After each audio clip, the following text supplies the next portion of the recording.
Recently protest तेज हो रहे हैं। सोशल एक्टिविस्ट और एनवायरमेंटलिस्ट सोनम वांगचुक पिछले 15 दिन से लेह लद्दाख में भूख हड़ताल पर है। Something is brewing in Ladakh. और ऐसा भी नहीं है कि ये पहली बार हुआ है, बल्कि लद्दाख के लोग कई सालों से प्रोटेस्ट करते आ रहे हैं 2020 से। बट क्यों? 6th शेड्यूल के लिए। जब 5 अगस्त 2019 को गवर्नमेंट ने जम्मू एंड कश्मीर से आर्टिकल 370 हटा दी तो 2 नए स्टेट फॉर्म हुए, जम्मू एंड कश्मीर और दूसरा लद्दाख, जिन्हें यूनियन टेरिटरी डिक्लेयर किया गया। बट इससे एक नई प्रॉब्लम खड़ी हुई, डिफरेंस। जम्मू एंड कश्मीर के पास कई एजुकेशनल इंस्टीट्यूशन, बेटर इंफ्रास्ट्रक्चर और सबसे मेन चीज खुद की विधानसभा है। वहीं दूसरी ओर लद्दाख को कम बजट मिलता है और वहाँ की पॉपुलेशन पर भी ध्यान नहीं दिया जाता।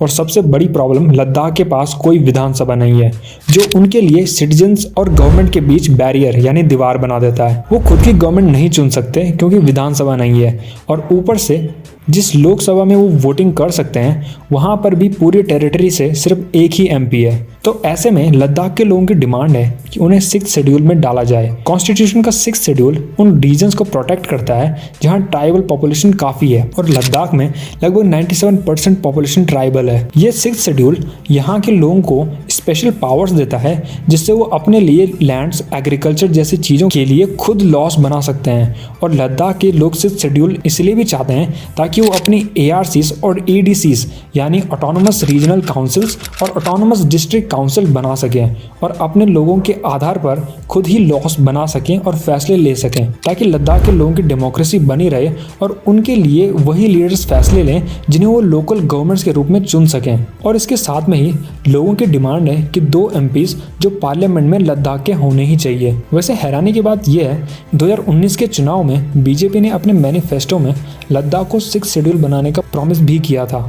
The government of India promised us to safeguard this region in the 6th schedule. Here, their promises appeared in their manifestos of the election in 2019.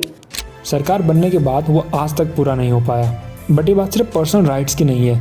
Ladakh actually में एक ऐसी जगह है जो क्लाइमेट सेंसिटिव है, और पिछले कई सालों से इस जगह को माइनिंग और कई क्लाइमेट रिस्की इंफ्रास्ट्रक्चर के लिए यूज़ किया जा रहा है, जो यहाँ आने वाले टाइम में क्लाइमेट के लिए खतरा बन सकता है। और क्योंकि लद्दाख के most of the population tribal में आती है तो उन्हें अपनी ज़मीन और पर्यावरण की कीमत पता है, तो वो नहीं चाहते कि उनके पर्यावरण के साथ छेड़छाड़ की जाए। बट करंटली क्योंकि लद्दाख के पास कोई गवर्नमेंट नहीं है तो वो इसके लिए कुछ कर भी नहीं सकते। बट अगर उन्हें अपनी गवर्नमेंट मिलती है तो सेंट्रल गवर्नमेंट और बाकी कंपनीज बिना लद्दाख के लोगों की, बेसिकली लोकल गवर्नमेंट की परमिशन के बिना कोई प्रोजेक्ट्स या ज़मीन सेल नहीं कर सकती, जिससे क्लाइमेट एक्सप्लोटेशन नहीं होगा, जैसे माइनिंग नहीं हो सकती। और लोकल गवर्नमेंट लद्दाख के लोगों को ध्यान में रखकर ही लॉस और पॉलिसीज बनाएगी। तो लद्दाख के एनवायरनमेंट और लोगों के अपने कल्चर को बचाने के लिए ही प्रोटेस्ट को पूरे लद्दाख में किया जा रहा है, जिसे लीड कर रहे हैं पॉपुलर एक्टिविस्ट सोनम वांगचुक, जिनसे इंस्पायर्ड कैरेक्टर था 3 इडियट में रैंचो। इन्होंने लद्दाख में कई सस्टेनेबल प्रोजेक्ट्स बनाए हैं, फिर चाहे वो आर्मी के लिए सोलर हीटिंग टेंट्स हो या वाटर शॉर्टेज के लिए आर्टिफिशियल ग्लेशियर्स। और इसीलिए वो करंटली 21 डेज से क्लाइमेट फास्ट यानी पर्यावरण अनशन पर बैठे हैं, ताकि गवर्नमेंट लद्दाख के लोगों और उनके कल्चर की वैल्यू समझे और उन्हें उनके अधिकार दें।